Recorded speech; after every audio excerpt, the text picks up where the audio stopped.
بسم الله الرحمن الرحيم عما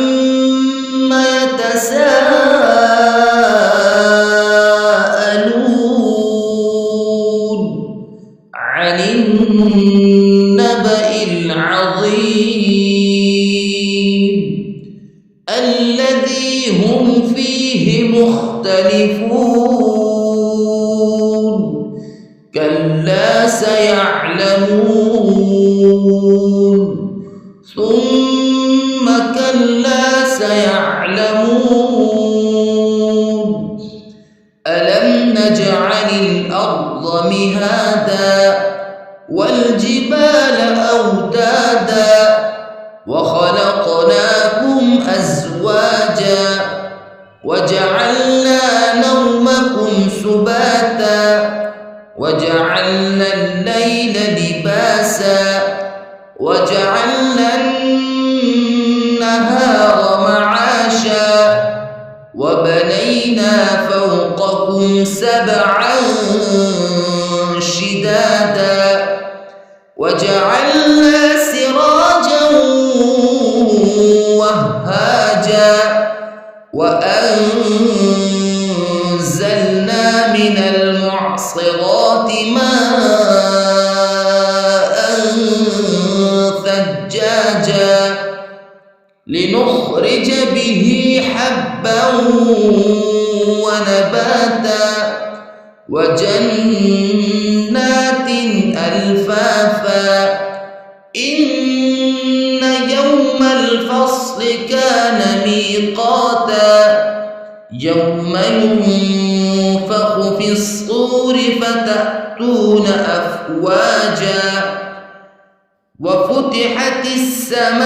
السماء فكانت أبوابا وسيرت الجبال فكانت سرابا إن جهنم كانت مرصادا للطاغين مآبا لابثين فيها أحقابا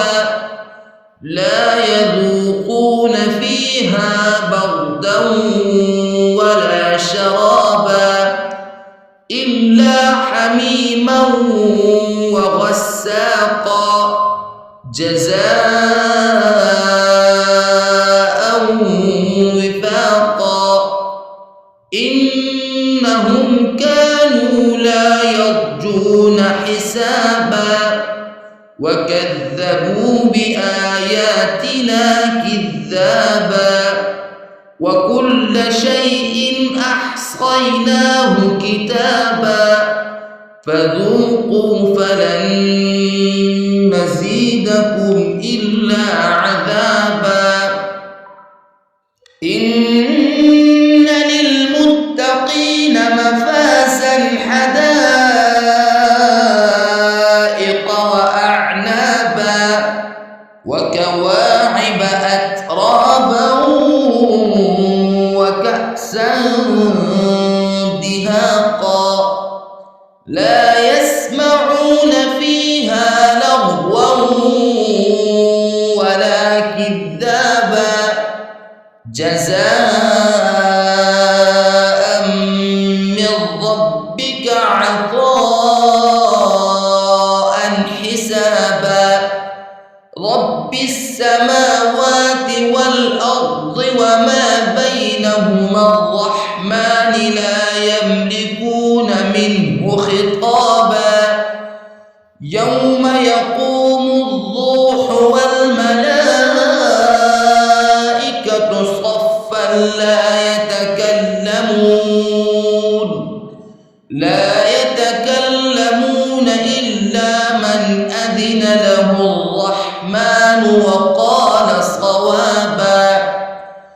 ذلك اليوم الحق فمن